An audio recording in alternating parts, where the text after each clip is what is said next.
No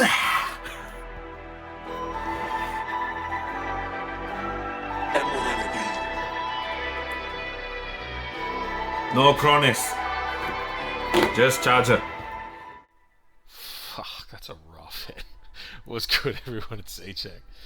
Alright, we're doing an updated cut strafing tutorial today. So, what we're going to focus on mainly is the diagonal directions that your left thumbstick needs to go in, and also incorporating the sprint button into using that. I'm going to show you that you only need to turn your camera slightly to the left or slightly to the right, and only use the left thumbstick and the sprint button to actually cut strafe. And it kind of simplifies the movement instead of, having the right thumbstick and turning the camera in with it. It simplifies a cut strafe for you. So I'm just showing you that my paddles I use for sprint, and I'll set my character up here and I'll slightly turn my camera to the left, and you'll just see me just use my left thumbstick and the paddle sprint to cut strafe from the left back to the right. And you can also notice that it's a diagonal direction. It's not left and right on the left thumbstick. You got to make sure that you're doing that. I'm resetting my character up here and I'll do it from the right back to the left. You can see, slightly turn my camera to the right. Using the sprint button and the left thumbstick only, I'm doing diagonal from the right back to the left. And you can see my character's cut strafing. I want to note too that when you're cut strafing consistently left and right, and you'll see here in a second I'll incorporate my right thumbstick into my cut strafing, you'll notice my character only takes 2 to 3 steps. And that's important because your character can only take 2 to 3 steps, otherwise their cut strafe will be slow. You see there, my cut back to the right was very slow and my character didn't move fast at all.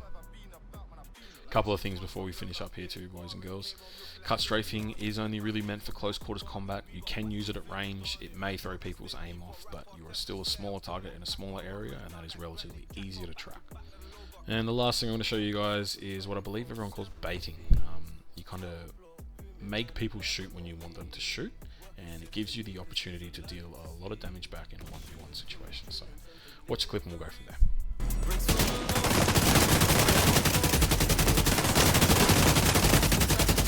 By the way, I dislike this guy, so just ignore this last bit of the fight.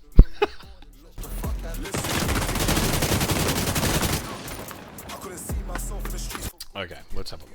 So what you see here is I put a couple of bullets into him, shift to my right, and then re-aim again and start laying into him. And essentially what this does, right, is you are tricking your opponent into thinking that you're going to stand there and shoot shots at them. So what I'm doing is I'm baiting them into thinking that I'm doing that and getting them to try and shoot back at me.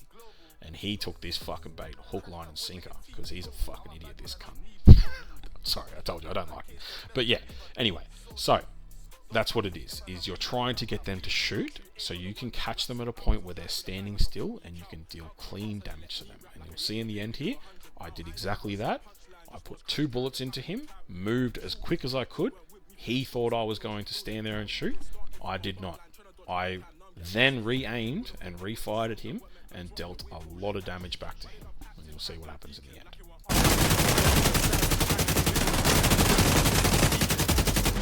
By the way, he does deserve this. Alright guys, well I hope this helped you out. So hope you enjoyed the clip, and I'll see you in the next one. Cheers.